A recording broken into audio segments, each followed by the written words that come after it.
pointed at her. Looked like she might have pointed at Lexi Hall. What the hell? Let's get back to this article, man. So these are some of the photos here of the incident. So as you guys can see here, she's elbowing Lexi Hall in the face. This is Lexi Hall here.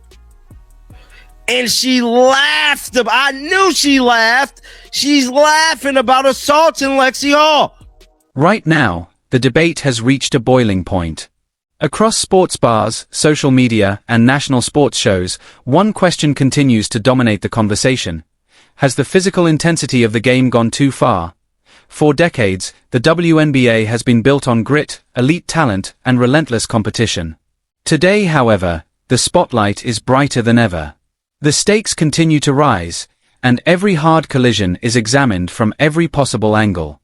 Millions of fans tune in each week to watch rising stars and seasoned veterans battle for every possession in a game where physicality has become one of the defining storylines.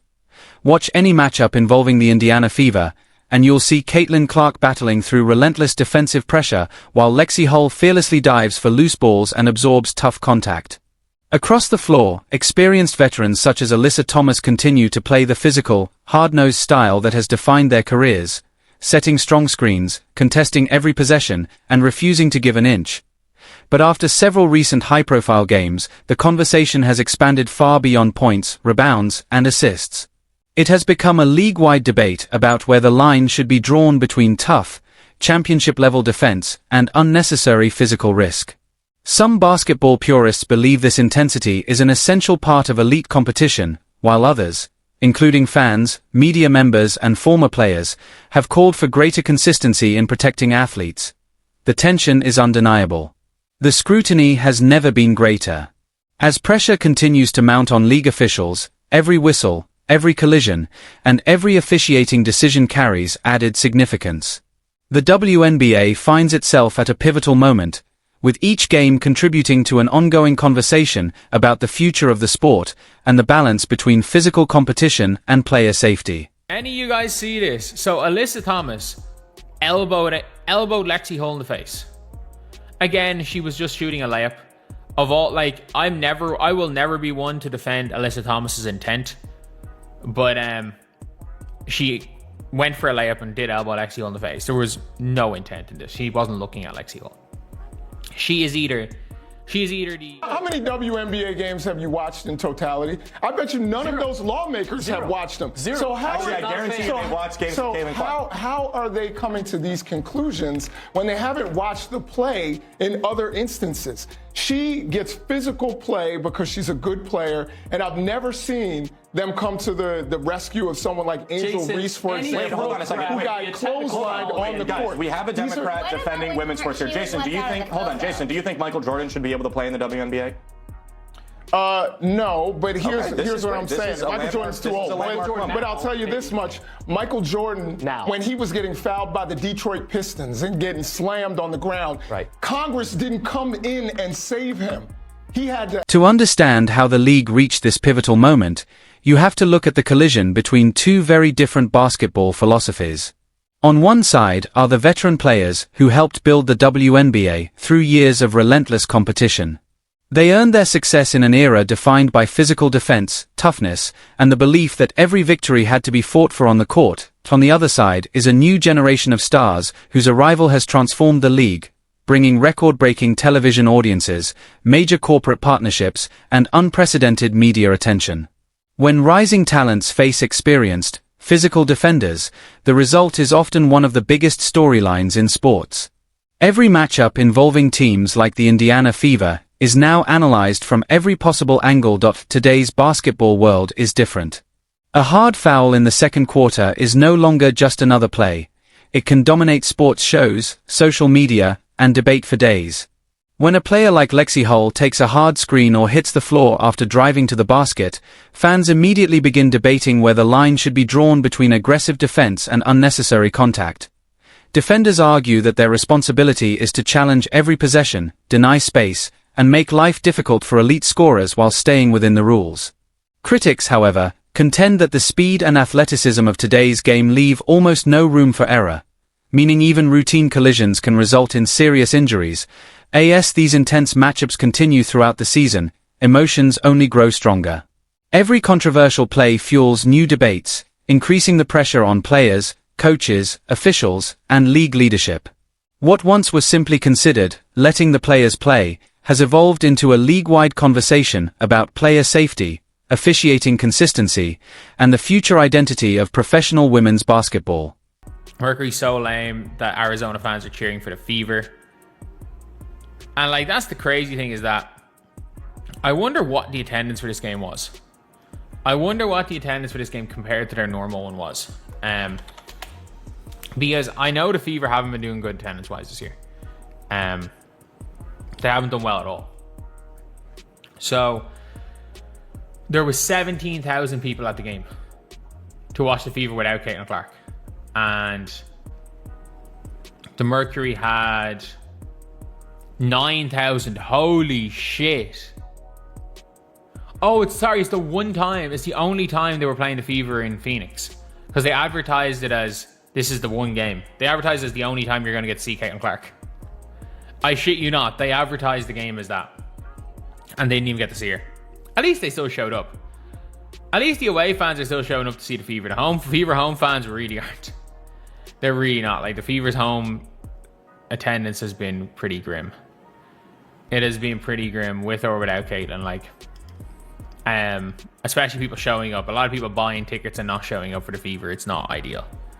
But it's one of those things where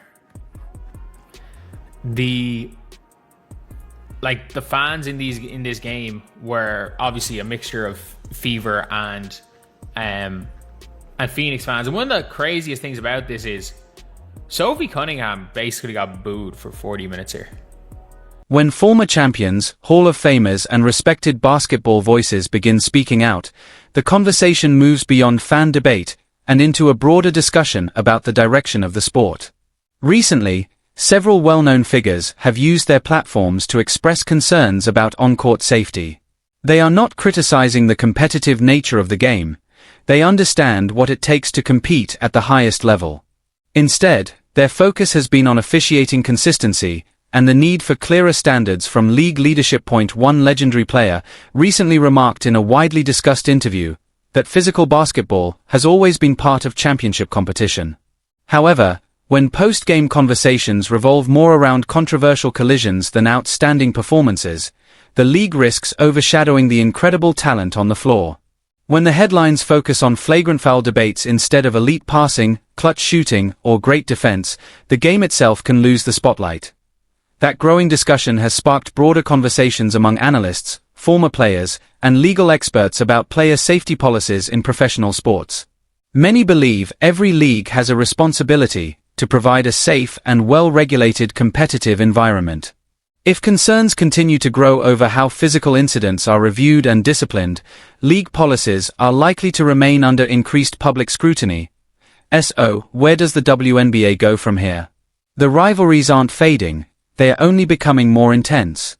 The next time the Indiana Fever face one of the league's most physical opponents, every possession will be watched closely. Players, coaches, officials, and fans all understand that every whistle, every screen, every hard contest at the rim, and every officiating decision will be analyzed from every angle. The spotlight has never been brighter, and the pressure surrounding the league has never been greater. Somebody said something about me not blowing it up all the way.